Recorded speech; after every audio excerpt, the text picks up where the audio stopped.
दोस्तों नमस्ते। आज मैं आपको एक ऐसी बात बताने वाला हूं जो आपके पूरे विश्वास को हिलाकर रख देगी। क्योंकि ज्यादातर लोग मैनिफेस्टेशन को एक जादू की तरह समझते हैं, लेकिन न्यूरोसाइंस इसे पूरी तरह अलग तरीके से देखता है। और ये डिफरेंस जानने के बाद शायद आप कभी पहले जैसी सोच नहीं पाएंगे।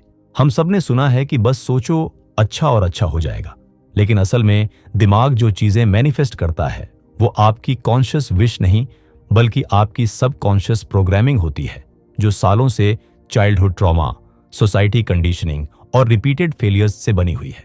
अगर आप सच में मैनिफेस्टेशन की न्यूरोसाइंस प्रूफ समझना चाहते हो तो पहले ये ब्रूटल ट्रूथ स्वीकार कर लो कि आपका दिमाग आपको हर रोज धोखा दे रहा है।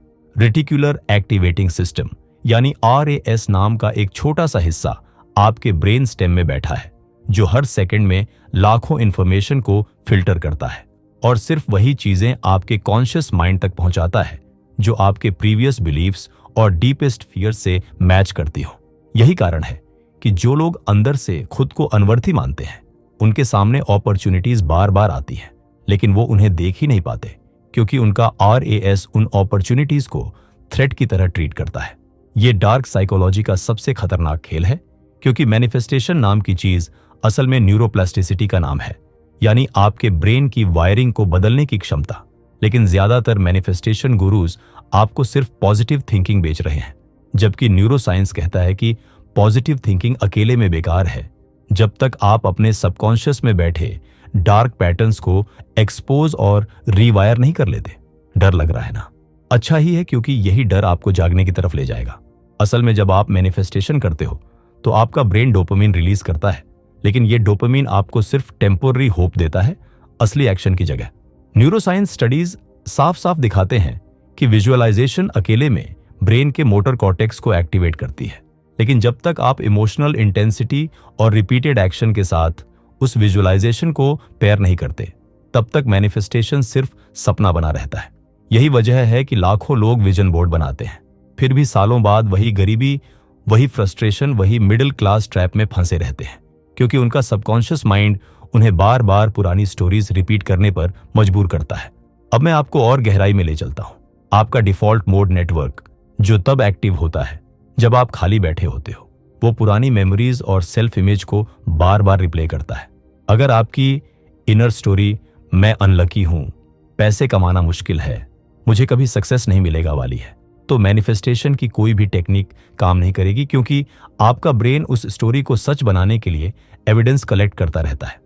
ये डार्क साइकोलॉजी का सबसे क्रूर पहलू है कि आप खुद अपने रियलिटी के सबसे बड़े एनिमी बन जाते हो, बिना ये जाने कि आपका अनकॉन्शियस माइंड कितना पावरफुल है। न्यूरोसाइंस प्रूफ मैनिफेस्टेशन की बात करें तो डॉक्टर जो डिसेंजा और कई अन्य रिसर्चर्स ने दिखाया है कि जब लोग डीप मेडिटेटिव स्टेट में जाते हैं और अपनी इमोशंस को फ्यूचर इवेंट की तरह फील करते हैं, तो उनका ब्रेन और बॉडी दोनों उस फ्यूचर को प्रेजेंट की तरह ट्रीट करने लगते हैं। हार्ट कोहेरेंस बढ़ती है, स्ट्रेस हार्मोन्स घटते हैं और जीन एक्सप्रेशन तक बदल जाती है।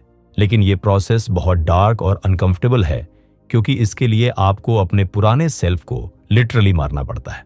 पुरानी आइडेंटिटी, पुरानी कहानियां, पुराने एक्सक्यूजेज सब मरने चाहिए, तभी नया सेल्फ मैनिफेस्ट हो पाता है।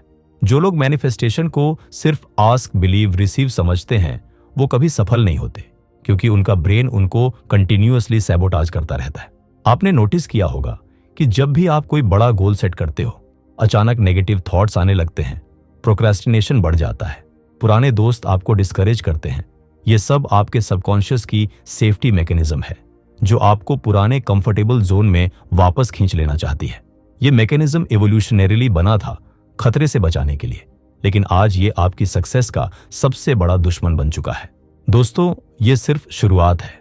अभी तक मैंने आपको मैनिफेस्टेशन के न्यूरोसाइंस प्रूफ का सिर्फ 30% हिस्सा बताया है। अब असली डार्क ट्रूथ आने वाली है कि मैनिफेस्टेशन असल में काम कैसे करता है और ज्यादातर लोग क्यों लाइफ टाइम तक स्टक रह जाते हैं। अगर आप ये जानना चाहते हो कि आपका ब्रेन आपको कैसे मैनिपुलेट कर रहा है और इसे कैसे परमानेंटली रिवायर किया जा सकता है, तो बताओ क्या तुम सच में तैयार हो इस डार्क ट्रुथ को जानने के लिए? क्योंकि अब मैं आपको वो न्यूरोसाइंस प्रूफ मैनिफेस्टेशन की असली तस्वीर दिखाने वाला हूं, जो ज्यादातर लोग सुनने के बाद भी इग्नोर कर देते हैं।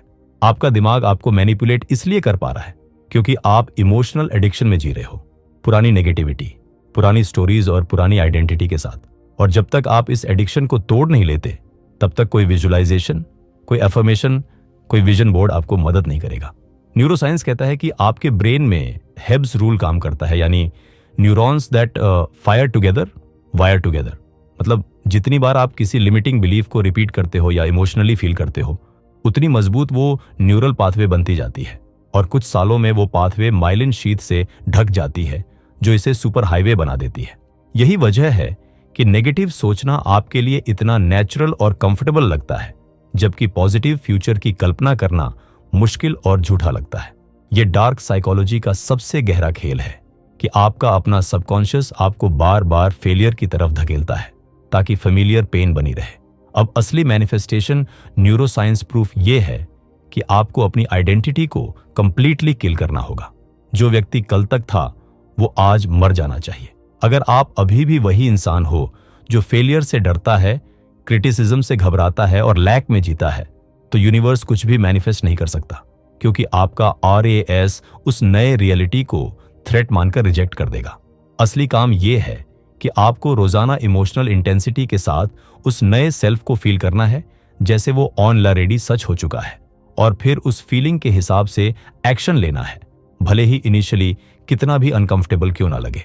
जो लोग मैनिफेस्टेशन को आसान शॉर्टकट समझते हैं वो कभी सफल नहीं होते, क्योंकि ब्रेन को नया पैटर्न बनाने के लिए कंसिस्टेंट डिस्कंफर्ट और रिपीटेड एविडेंस की जरूरत होती है।